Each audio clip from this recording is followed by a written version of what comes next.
রাজশাহীর বরেন্দ্র অঞ্চলে ক্রমেই তীব্র হচ্ছে ভূগর্ভস্থ পানির সংকট। এর মধ্যে অন্যতম ঝুঁকিতে মুন্ডুমালা পৌর এলাকা।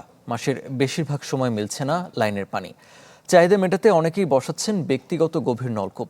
এতে সাময়িক সুবিধা পেলেও ক্রমাগত নিচে নামছে পানির স্তর। ফলে আগামীতে পরিস্থিতি হতে পারে আরও ভয়াবহ। পৌরসভার লাইন আছে, বিলও দিচ্ছেন, তবু মাসের বেশিরভাগ দিনই পানি পাচ্ছেন না রাজশাহীর মুন্ডুমালার সাদিপুর মহল্লার শরীফুল ইসলাম। তাই বাধ্য হয়ে 3 প্রতিবেশী মিলে বসাচ্ছেন গভীর নলকূপ। পানির অভাব দূর করতে এখানকার আরও 40টি পরিবার বসিয়েছে সাবমার্সিবল পাম্প।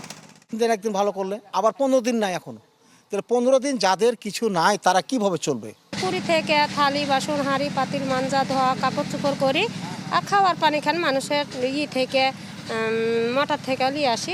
মাসিক বিল পরিশোধ করেও পানি না পাওয়ায় ক্ষুব্ধ নাগরিকরা। বাংলা কিউআর যেখানে, নগদ পেমেন্ট সেখানে। সারা দেশে 10 লাখেরও বেশি মার্চেন্টে নগদে পেমেন্ট করুন খুব সহজে। যদিও সংকট মেটানোর সুখবর নেই পৌরসভার কাছে। ব্যক্তিগত পাম্পের সংখ্যা বেড়ে যাওয়ায় ক্রমাগত নিচে নামছে পানির স্তর। অনেকেই মোটর স্থাপন করি, কিন্তু লিয়ারটা অনেক নিচে নেমে যাওয়ার কারণে মোটরগুলো মার খেয়ে যাচ্ছে, পানিগুলো সঠিকভাবে উত্তোলন হচ্ছে না। 150 টাকা, কারো কাছে 200 টাকা, কারো কাছে 100 টাকা, এই টাকাটা ওরা ন্যায্য আমাদের কাছ থেকে নিয়ে যায়। পানি না পেয়েও আমরা টাকাটা দিচ্ছি। দিনে একবার 5 ঘন্টা পানি দিই, 2 বারের পানিটাকে একবার করছি, তারপরেও আমার এখানে 26-27টা গ্রাহক পানি পাচ্ছে না উঁচু নিচুর জন্য এবং পানি কম উত্তোলনের জন্য। কৃষিতে ভূগর্ভস্থ পানির ব্যবহার কমিয়ে বিকল্প উপায়ের কথা জানিয়েছে জেলা প্রশাসন ও বরেন্দ্র বহুমুখী উন্নয়ন কর্তৃপক্ষ। সেই সাথে ব্যক্তি উদ্যোগে সাবমার্সিবল পাম্প স্থাপনেও থাকছে কড়াকড়ি। ফসল উৎপাদনের ক্ষেত্রে খালের পানি ব্যবহার করতে পারে, যাতে ভূগর্ভস্থ পানির উপর চাপ আপনার কমে যায় এবং কোথাও এবং এটি লিফটিংয়ের মাধ্যমে ভূগর্ভস্থ পানির স্তর বাড়ানোর প্রক্রিয়া চলমান রয়েছে। যে ধানগুলোতে বেশি পানি প্রয়োজন সেগুলো থেকে কৃষকদেরকে নিরুৎসাহিত করে যে ফসলগুলোতে কম পানির প্রয়োজন সেই ফসলগুলোতে আমরা উদ্বুদ্ধ করার চেষ্টা করছি।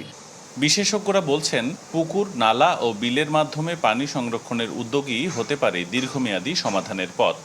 ক্যানেলগুলো আছে সেগুলোকে সংরক্ষণ কিংবা নদীতে সংরক্ষণ করা, পুনর্খনন করা, কিংবা ছাদের উপর যে পানিটা পড়ছে সেটা সরাসরি ভূগর্ভস্থে পৌঁছিয়ে দেওয়া, পুকুরে সংরক্ষণ, পুকুরগুলোকে হাজামাজা পুকুর যেগুলো আছে সেগুলোকে সংরক্ষণ করা, সম্পূর্ণ মিলিয়ে কিন্তু সমন্বিতভাবে উদ্যোগ না নিলে কিন্তু এই সমস্যাটার সমাধান হবে না। সম্প্রতি রাজশাহীর 13টি ইউনিয়নকে অতি উচ্চ পানি সংকটাপন্ন এলাকা হিসেবে চিহ্নিত ও ঘোষণা করেছে পানি সম্পদ মন্ত্রণালয়। আবরার শাইর, চ্যানেল 24, রাজশাহী।